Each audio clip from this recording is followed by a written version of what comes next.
Hello, नमस्ते. कसे आहात सगळे? छान ना? मी पण एकदम मस्त आहे. अहो, तुम्हाला कोणतरी अगदी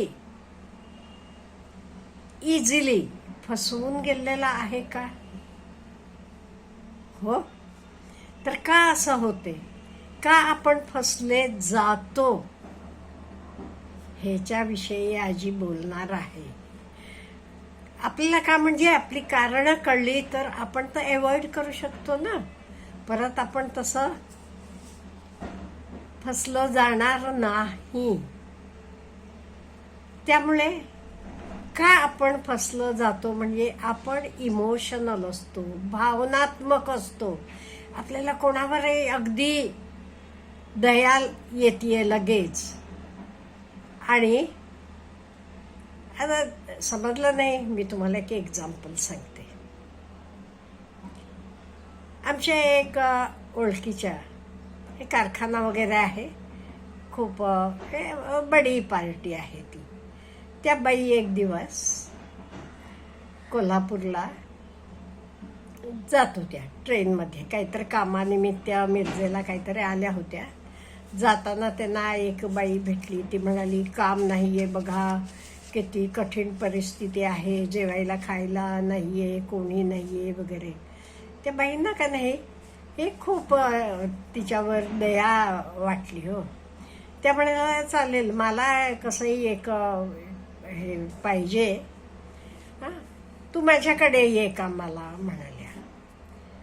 हो म्हणाली ती. मग दुसऱ्या दिवशी त्यांच्याकडे गेली कामाला, जायला लागली व्यवस्थित. त्या बाई तरी आपल्या बहिणीसारख्या त्या बाईला बघत होत्या, एवढे प्रेमानं ती व्यवस्थित वागत होती. त्यामुळे त्या म्हणाल्या, कोणी नाही ना, माझ्या घरीच राह तू, मी बघते, मलाही कसंही मदतीचं गरज आहे माणसाची. थोडे दिवस गेल्यावर, महिने दीड महिन्यानं, ह्या बाई काहीतरी हिला घरात सोडून गेल्या होत्या दवाखान्यात का काहीतरी. ही ना घरातले सगळे दागिने पैसे घेऊन पळाली. असं आपण फसलं जातो का? आपल्याला दया वाटते दुसरेवर. असं होऊ नये, आपण स्ट्रॉंग व्हावं. आपण कशामुळे फसलं जातो त्याचं पण आजी विस्तारानं सांगणार आहे. आणि आपण फसलं जाऊ नये म्हणून आपण काय करावं हे पण बोलणार आहे. पहिलं आपण स्ट्रॉंग बनायचं. का म्हणजे आपण अगदी भावनांचे आहारी गेलो असतो, अगदी हळू, खूप प्रेमळ असला की लोक त्याचा गैरफायदा घेतात. खरंच गैरफायदा घेतात. आपण चांगल्यासाठी म्हणून करत असतो. त्यामुळे आपण जरा स्ट्रॉंग राहायचं, जरा मनानं घट्ट व्हायचं आणि इझिली लोकांनी आपल्याला वाचू नये, समजू नये असं राहायचं. म्हणजे नाही ते कसं आपल्याकडे बघूनच लोकांना कळते, हो किती माया आहे. अहो, माझे का मैत्रिणीच्या सासूबाई, आता नाही त्या, खूप अशाची होत्या हो, खूप चांगल्या, खूप प्रेमळ. त्या रोज जायच्या त्याचे देवळाला. तर सत्यनारायणाच्या देवळात गेल्या होत्या. दोन अगदी 25-30शीतली मुलं, वेल ड्रेस्ड. ती म्हणाली, आजी, आम्हाला का नाही नवीन धंदा चालू करायचा आहे, तुमच्यासारख्या माणसांचं आम्हाला त्याला आशीर्वाद पाहिजे, म्हणजे आमचा बिझनेस खूप चांगला होईल. म्हणून पैसेचं बंडल काढले, 500चं काहीतरी, आणि ठेवले. आणि म्हणाले, ह्याला तुमचे सोन्याचं स्पर्श होऊ देत, म्हणजे आमचा बिझनेस चांगला होईल. हा ती अहो देव माणसासारख्या होत्या त्या बाई, खूप प्रेमळ. ते काय केलं, आपल्या हातातल्या बांगड्या गळ्यातलं सगळं काढून ते पैसेवर ठेवलं आणि आता आपण देवाला प्रार्थना करूया म्हणाले. डोळे मिटून प्रार्थना. तोपर्यंत ह्यांचे सोने सकट, त्यांचे पैसे, ह्यांचं सोनं सगळं घेऊन ती मुलं बाईकवर बसून कुठे पळाली कळलं सुद्धा नाही. म्हणजे बघा कसं गैरफायदा घेतला जातो. त्यामुळे तुम्ही जरा स्ट्रॉंग व्हा. इझिली विश्वास ठेवू नका कोणावरही. आणि आपले ॲक्शन्स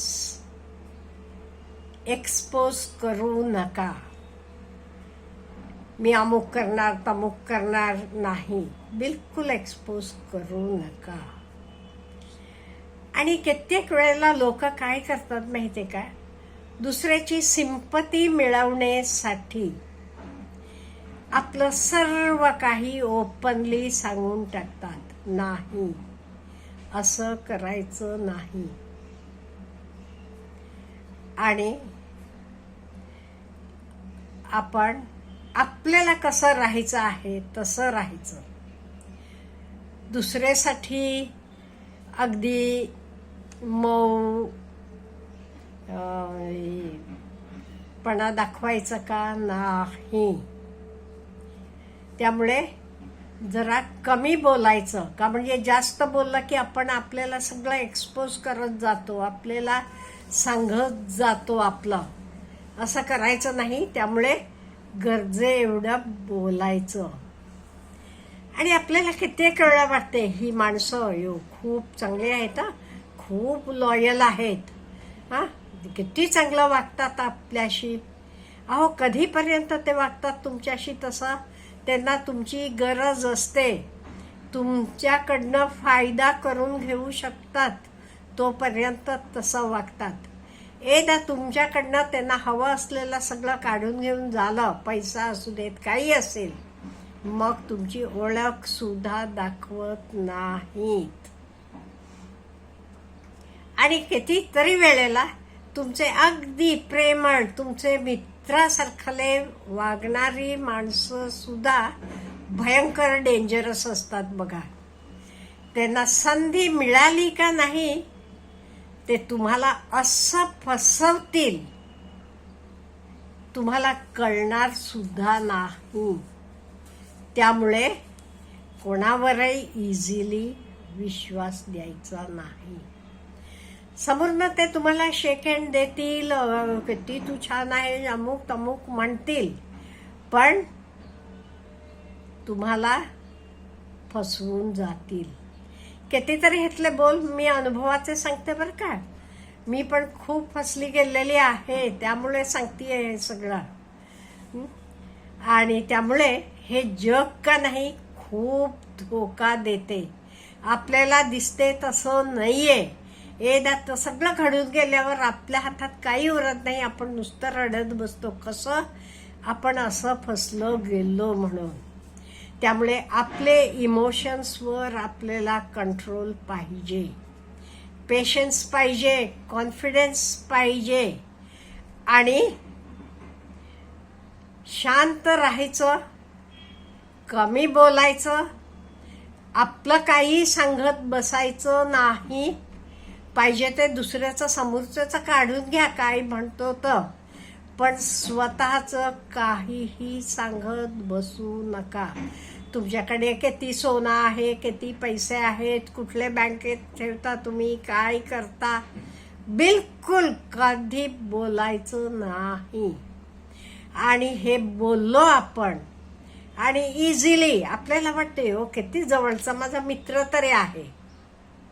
नाही, कधी तो मित्र असलेला तुम्हाला फसवून स्वतःचं स्वार्थ साधून घेईल, तुम्हाला कळणार सुद्धा नाहीये.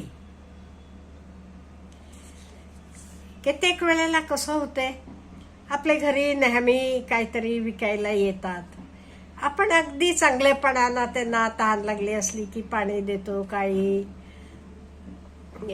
खायला प्यायला देतो का, म्हणजे सारखं ते येत असतात, विक्री करत असतात. एखाद दिवस ते विचारतात, माझा फोन बॅलन्स संपले, तुमचा फोन द्या की.